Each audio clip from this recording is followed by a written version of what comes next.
আমরা বেশ অনেক দিন ধরে নানান অনুশীলন করবার পদ্ধতি এবং তার সঙ্গে কবিতার কি যোগ, আমাদের চারপাশের পৃথিবী, সেখান থেকে আমরা যা আহরণ করি সেসব অনুভবের সঙ্গে কি যোগ, এসব কথা আলোচনা করতে করতেই নানান অনুশীলনী আপনাদের কাছে পেশ করছিলাম। অনেক দিন ধরেই নতুন নতুন রকমের অনুশীলনীর কথা, নতুন নতুন রকম চর্চার কথা বলে আসছি একের পর এক অধ্যায়ে, এবং স্বরের সমস্ত আলোচনাগুলো, স্বরচর্চার আলোচনাগুলো একরকম আমরা শেষ করে এনেছি। চর্চার তো কোনো শেষ নেই, কেবল তার প্রাথমিক পর্যায়টা শেষ হলো। যা যা শেখা হলো সেসবগুলো দিয়ে যত নতুন নতুন কবিতার সংস্পর্শে এসে কল্পনা শক্তি ব্যবহার করে নতুন নতুন কাজ করা যাবে, ততই দেখা যাবে যা এ পর্যন্ত শেখা হয়েছে তার আরো নানা রকম রূপ। আপাতত একটা বা দুটো অধ্যায়ে হয়তো আমরা আর নতুন অনুশীলনের কথা বলবো না, কিন্তু অনুশীলনের এখনো তো অনেক বাকি। শুধু স্বর দিয়ে তো আবৃত্তি হয় না, সেগুলো আসবে আস্তে আস্তে। এখন আমি একটু পড়াশুনো নিয়ে বলতে চাইব। অনেক দিন ধরেই ওইসব নানান রীতিনীতি, তার চর্চা, এসবের ফাঁকে ফাঁকে উল্লেখ করছিলাম যে পড়াশোনার কথাটাও আলাদা করে বলার দরকার আছে। একেবারে বলা হয়নি তা নয়, কিন্তু যেখানে আমরা আমাদের অনুভবের সঙ্গে স্বরের যোগ এইটা করার জন্য নানান অনুশীলনের কথা বলেছিলাম, ঋতুগুলো, তারপরে মনের নানান অনুভব, এসবের সঙ্গে ইন্দ্রিয় এবং মন, এই অনুভবগুলোর সঙ্গে যুক্ত হওয়ার কথা। তার পরপরই বলেছিলাম যে এইগুলো যেমন স্বর ব্যবহার করার রাস্তা, যেমন প্রথমে যুক্তি হয়েছিল, তারপরে অনুভব এসছে, সেই রকম এক এক কবির কবিতায় এক এক কণ্ঠস্বর পাওয়া যায়, এবং সেই কণ্ঠস্বরও নানান কবির কবিতায় যেমন আলাদা আলাদা, আবার একই কবির কবিতায় গোড়া থেকে শেষ অবধি একই রকম স্বরের চলন থাকে না। সেইগুলো বোঝার জন্য কিভাবে কবিতা পড়ার দরকার, এক একজন কবি ধরে ধরে, এসব নিয়ে কিছু আলোচনা ওই পর্যায়ে করেছিলাম। কিন্তু সেটা পড়ার একটা দিক, যেটুকু ওইখানে উল্লেখ করার দরকার সেইটুকুই করেছিলাম, কিন্তু সেটাও বেশ অনেকখানি ছিল। আজকে যে আবার আলাদা করে পড়ার কথাটা বলতে বসেছি, পড়াশুনো, সেটার একটা অন্য কারণও আছে। যে প্রথমত, যে কোনো শিল্প যে কেউ করতে চাক, সে কেউ নাটক করতেই চাক, ছবি আঁকতেই চাক, এমনকি গান বাজনা যদিও সচরাচর গুরুমুখী বিদ্যা, তবুও যারা রবীন্দ্রনাথের গান করেন তাদের পাশাপাশি রবীন্দ্র সাহিত্য পড়ার পরামর্শ দেন তাদের গুরুরাই। পড়াশুনো সবের ভেতরেই একটা বড় জায়গা অধিকার করে আছে। আমরা যেসব অভিনেতাদের জানি, তাদের মধ্যে কেউ কেউ হয়তো কমেডিয়ান বলে পরিচিত, কিন্তু তাঁরাও কত যে পড়াশুনো করেছেন। তাদের নিজেদের লাইব্রেরি আছে, এবং সেখানে প্রচুর দেশি বিদেশি বইয়ের সম্ভার, সেসব তারা পড়াশুনো করেছেন। পড়াশুনো না করলে তো নিজেকে তৈরি করা যায় না। সেই কারণে অধ্যয়ন বা পড়ার একটা বিরাট বড় ভূমিকা থেকে যায়, যে কাজই করতে যায় না কেন। আজকের এই প্রাথমিক আলোচনাটা পড়ার নির্দেশ যত না, তার চেয়ে ঠিক পরিস্থিতিটা কি, যাদের জন্য আমি এইগুলো বলছি তারা, অর্থাৎ আবৃত্তিকাররা, তারা ঠিক কি মনে করেন, আমার অভিজ্ঞতায় আমি যতটা জেনেছি সেগুলো একটু বলবো। তারপর হয়তো পড়াশোনার কথায় আসবো। ফলে একটা অধ্যায়ে সবটা শেষ হবে না, হয়তো আরো একটা অধ্যায়ে খরচ হয়ে যাবে এটা করতে গিয়ে। আমরা সকলেই তো স্কুল কলেজে পড়ে এসেছি। যারা আবৃত্তি করেন তারা মোটামুটি শিক্ষিত মানুষ। শিক্ষিত এই অর্থে যে তারা পাশ করেছেন নানা রকম, কেউ গ্র্যাজুয়েশন, কেউ পোস্ট গ্র্যাজুয়েশন, কেউ কেউ তারপর আরো হয়তো পিএইচডিও করেছেন তাদের নিজের নিজের বিষয়ে, কেউ প্রযুক্তিতে, কেউ বিজ্ঞানে, কেউ সাহিত্যেও। সুতরাং তারা যে পড়াশুনো করেননি এমন নয়, কিন্তু আমাদের এই স্কুল কলেজের পড়াশোনার একটা নির্দিষ্ট কাঠামো আছে। সেই কাঠামোটা মধ্যে যা যা ধরে, তারও সবটা পড়াশুনো করা হয় না সবার। কারণ সেখানে লক্ষ্য থাকে পরীক্ষা পাশ করা বা পরীক্ষায় ভালো নম্বর পাওয়া। এরকমও দেখা গেছে যে সাহিত্যের ছাত্র, তাদের সিলেবাসে সে বছর যা পড়ানো হচ্ছে তাতে 4টে নাটক, 6টা গল্প, গোটা 10-15 কবিতা এরকম আছে। তো পড়াশুনোটা তারা ক্রমশই ছাঁটকাট করে এমন একটা জায়গায় নিয়ে আসতে চান যে দেখে নিলেন গত বছরের পরীক্ষায় ওই দুটো নাটক থেকে প্রশ্ন এসেছে, তাহলে 4টে নাটক থাকলে ওই দুটো থেকে এবারে আর প্রশ্ন আসবে না, আমরা বাকি দুটো ভালো করে তৈরি করি। বাকি দুটো পড়া হলো, অন্য দুটো হয়তো একবার চোখ বলা না হলো, ভালো করে পড়া হলো না। তো আমাদের স্কুল কলেজের পড়াশোনা করার কাঠামোটা এই রকম যে পরীক্ষা পাশ করার জন্য যেটুকু দরকার আমরা সেইটুকু পড়ব। আমার এত কথা বলার উদ্দেশ্য হচ্ছে এই যে এখন যে পড়ার কথা আমি বলবো, সেই পড়াটা কিন্তু এরকম পরীক্ষা পাশ করার উদ্দেশ্যে নয়, এবং তার একটা সীমিত কাঠামোও নেই। এ পড়ার কোনো শেষ নেই। আমি হয়তো কোনো কোনো ক্ষেত্রে এই আলোচনাটুকুর মধ্যে কিছু কিছু নির্দেশ বা রেফারেন্স দেব, সেগুলো সংগ্রহ করে পড়তে পারলে আপনাদের নিশ্চয়ই কিছুটা আগ্রহ বাড়বে, কিছুটা উপকার হবে। কিন্তু এর তো কোনো সীমা হয় না, ওর বাইরেও আরো প্রচুর বইপত্র আছে, এবং কখনো কখনো একটা বই পড়তে বসে আরো অনেক বইয়ের রেফারেন্স পাওয়া যায়। তো যার সামর্থ্য আছে পড়বার, তিনি যদি সেগুলোর দিকেও এগোতে থাকেন, এইভাবে আর কি সীমাটা ক্রমশ বেড়ে যেতে থাকে। যেটা বলবার বিষয় সেটা হচ্ছে যে বাঁধা কাঠামোর মধ্যে স্কুল কলেজের পড়াশুনো করা আর এই পড়ার মধ্যে তফাৎ হলো যে এই পড়াটা একটা নেশার পড়া, পাশ করবার পড়া নয়।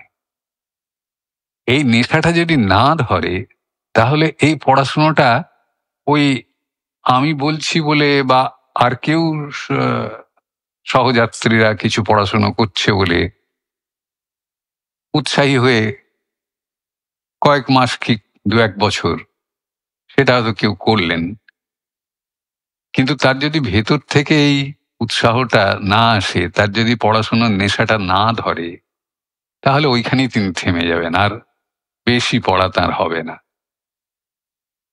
আমি আবৃত্তির জগতের সঙ্গে বহুদিন থেকে সংশ্লিষ্ট।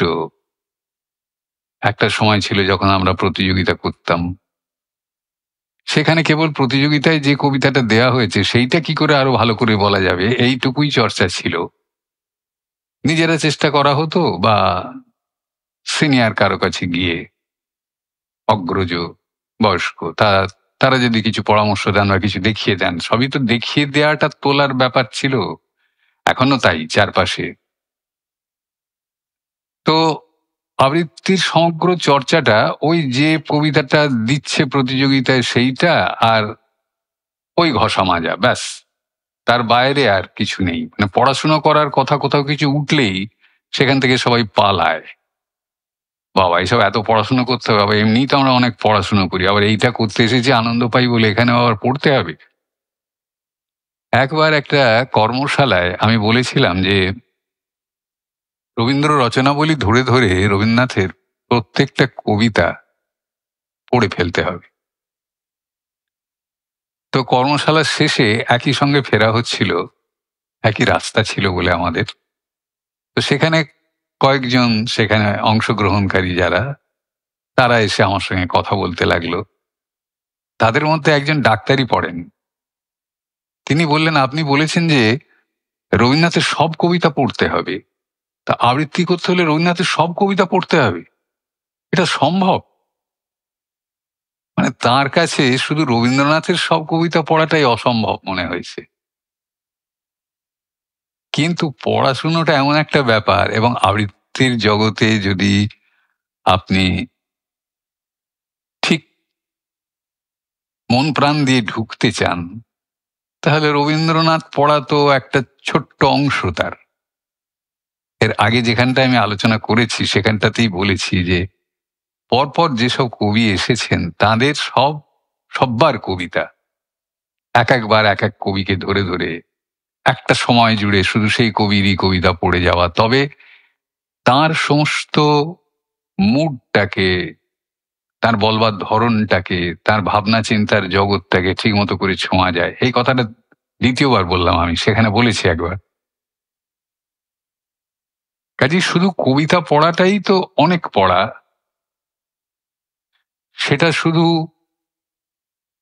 যে কবিতাটা করছি সেটা, বা তার আশেপাশের কবিতা বা সঞ্চয়িতাটা, এইটা দিয়ে হবে না, সবটা করতে হবে। রবীন্দ্রনাথও যেমন সবটা পড়তে হবে, তেমনি অন্যান্য কবিদেরও, যাদের আমরা এক এক করে বুঝে নিতে চাইব, তাদেরও যথাসম্ভব সম্পূর্ণ ওয়ার্কস,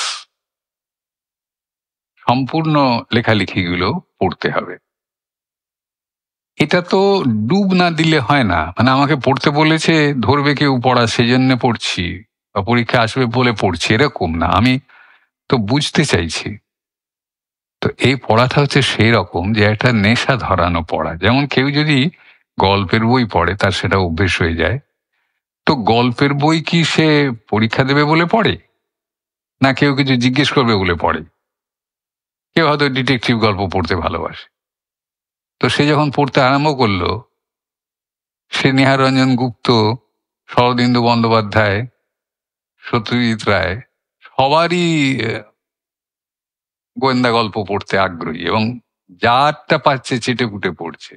এই পড়াটা কি ওই রকম যে তার সীমার মধ্যে সে যত পাবে তত পড়বে? আগাথা ক্রিস্টিও পড়বে, আর্থার কোনান ডয়েলও পড়বে, যা পাবে চেটেপুটে খাবে। তো আমাদের এই পড়াশোনার মূল লক্ষ্য কিন্তু ওই একটা জায়গায় নিজেদেরকে নিয়ে যাওয়া, নিজেদের। তো এখানে পড়াশুনো পড়াশুনো কথাটা বারবার হচ্ছে। এই পড়াশুনোর মধ্যে কিন্তু পড়া আছে এবং শোনা আছে। আমি আপাতত পড়াটার কথাই বলছি, শোনার জন্য আবার পরে কোনো সময় আলোচনা করব। আবারও বলি যে এসব কিন্তু কোনো সিলেবাস বলে হচ্ছে না। এটা হচ্ছে শিল্পী হিসেবে নিজেকে গড়ে নেওয়ার জন্য, এবং সেই গড়ে নেওয়ার পথে কেবল কবিতা, কবিতা সংক্রান্ত আলোচনায় পড়াশোনা সীমিত থাকবে না। আমাদের আবৃত্তি করতে যা যা প্রয়োজন সবকিছুই আমরা পড়ব। আমাদের চারপাশে অন্যান্য শিল্পের যে জগৎ, সেই জগতের সবকিছুকেই আমরা বুঝে নিতে চেষ্টা করব। যাতে সৃষ্টি কাকে বলে এইটা আমাদের মাথায় থাকে। আমরা কিছু একটা করলাম, করেই সেটা শিল্প হয়ে গেল কিনা, আর আমি মঞ্চে উঠে বলছি এবং আমি নিজেকে শিল্পী বলে দাবি করছি। শিল্পী কাকে বলে?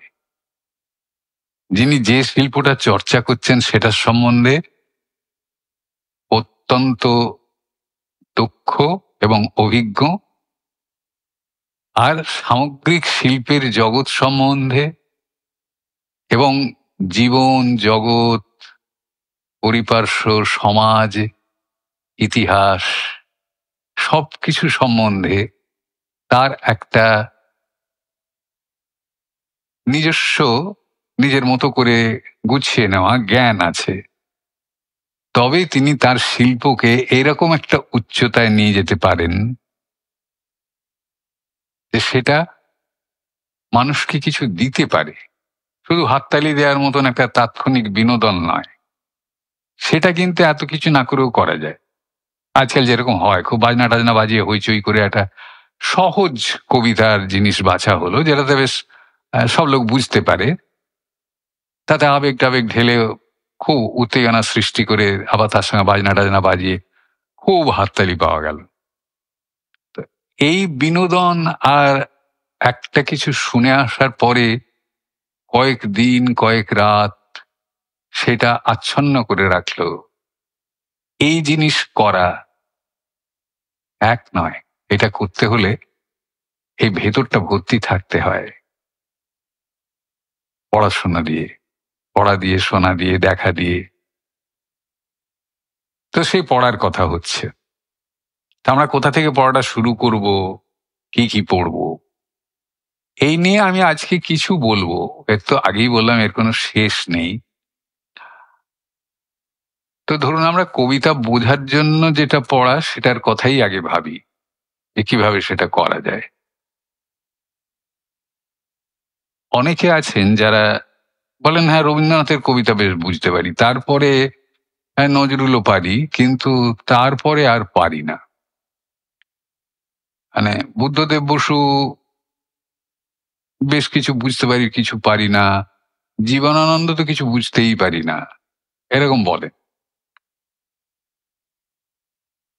বুঝতে গেলে যেমন সেই কবির লেখা সব পড়তে হবে, পড়তে পড়তে বারবার পড়তে পড়তে বোঝা যাবে। আবার কেউ কেউ তো এরকমও বলেন যে রবীন্দ্রনাথ আমি আমি ঠিক বুঝতে পারি না রবীন্দ্রনাথের সব কবিতা।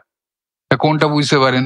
ওই ধরুন অভিসার বুঝতে পারেন, দেবতার গ্রাস বুঝতে পারেন, মানে কবিতার নামে যেখানে গল্প আছে বেশি সেগুলো বুঝতে পারেন। কিন্তু যেখানে কবিতা, বিশুদ্ধ কবিতা, সেইগুলো তিনি সব বুঝতে পারেন না বা সেগুলো গ্রহণ করতে পারেন না নিজের মধ্যে। এরকম তো অনেকে আছেন, কিন্তু তারাও আবৃত্তি করেন। সেগুলো করেন কি না, ওই যেগুলো সবাই করছে সেই রকম আবৃত্তি এটা শুনে করলেন। আমি এর আগে হয়তো কোনো জায়গায় এই আলোচনায় বলেছি, এটা আপনাদের না বলে থাকলে একবার শুনে নিন, আর বলে থাকলেও আরেকবার বলি যে আপনি যদি আবৃত্তি শিল্পী হতে চান, এমন আবৃত্তি শিল্পী যে আপনার আবৃত্তি শুনে লোকে উদ্বুদ্ধ হবে, সে উদ্বুদ্ধ হওয়ার অনেক রকম দিক থাকতে পারে। যে আপনারটা শুনে সে কোনোদিন কবিতাটা পড়েনি, কিন্তু তার ইচ্ছে হলো বই খুলে বসে কবিতাটা পড়বার। এই যে মানুষকে উদ্বুদ্ধ করা, মানুষের মধ্যে ঢুকিয়ে দেওয়া একটা চেতনা। আবার কেউ এরকম করে উদ্বুদ্ধ হয় যে হয়তো একজন কবির একটা কবিতা শুনে সে গোটা বইটাই কিনে ফেলল। তো কবিতার প্রচার বা কবিতাকে প্রতিষ্ঠিত করাটার জন্যই আবৃত্তি এমন আমি বলতে চাইছি না, কিন্তু কিন্তু আবৃত্তিকারের মধ্যে এই ক্ষমতাটা আছে যে তিনি যে মানুষ কবিতা বিশেষ পড়ে না তাকেও ভালো লাগিয়ে দিতে পারেন, এবং তিনি যত গভীরতার দিকে যাবেন তত মানুষ তাকে আরো বেশি করে মনে রাখবে, বেশি করে তার দ্বারা উপকৃত হবে। সেই যোগ্যতাটা অর্জন করতে হলে আমাদের তো পড়তে হবে, না পড়লে আমরা জানবো কি করে? শুধু যে কবিতাটা আবৃত্তি করছি সেটার মানেটা কেউ বুঝিয়ে দিল, আমি সেই মানেটা ধরে আমি নিজে বুঝলামও না মানেটা ভালো করে, আমাকে কেউ আবার বুঝিয়ে দিচ্ছে, তাহলে সেটা আমার নিজের আবৃত্তি হচ্ছেই না, আমি তা দিয়ে কি করতে পারি? আজ এই পর্যন্ত।